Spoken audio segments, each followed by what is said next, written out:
रस्त्यात अचानक दुचाकी बंद पडली। मदतीसाठी थांबलेल्या तरुणीसमोर 6 जण आले, पण काही क्षणातच परिस्थिती भयानक बनली। तरुणीच्या मित्राला धमकावून दूर करण्यात आलं आणि तरुणीला जबरदस्तीने एका ठिकाणी नेण्याचा आरोप आहे। या प्रकरणात पोलिसांनी कारवाई सुरू केली असून तपासात धक्कादायक माहिती समोर आली आहे। नमस्कार, मी आहे राजू जाधव आणि आपण पाहत आहात महाराष्ट्र क्राईम वृत्त। पालघर जिल्ह्यातील तलासरी परिसरात ही गंभीर घटना घडल्याचं वृत्त आहे। मिळालेल्या माहितीनुसार 19 वर्षीय तरुणी आपल्या मित्रासोबत दुचाकीवरून जात होती।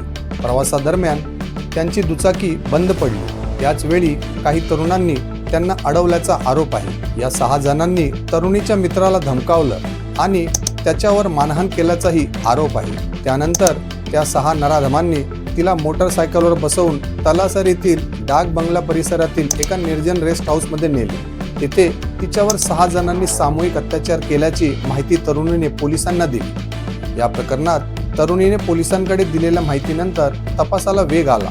पोलिसांनी आरोपींची ओळख पटवण्यास सुरुवात केली असून काही आरोपींना अटक करण्यात आल्याचं वृत्त आहे। दरम्यान या घटनेमुळे परिसरात मोठी खळबळ उडाली आहे।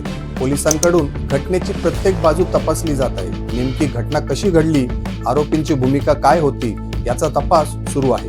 या प्रकरणातील पीडितेची ओळख गुप्त ठेवणे कायदेशीर आणि मानवी दृष्टिकोनातून अत्यंत महत्त्वाचे आहे। या घटनेचा पुढील तपास पोलिसांकडून सुरू असून तपासातून आणखी कोणती माहिती समोर येते याकडे सर्वांचं लक्ष लागलं आहे। अशाच महत्त्वाच्या आणि विश्वासार्ह बातम्यांसाठी महाराष्ट्र क्राईम वृत्तला सबस्क्राईब करा आणि बेल आयकॉन दाबायला विसरू नका। धन्यवाद।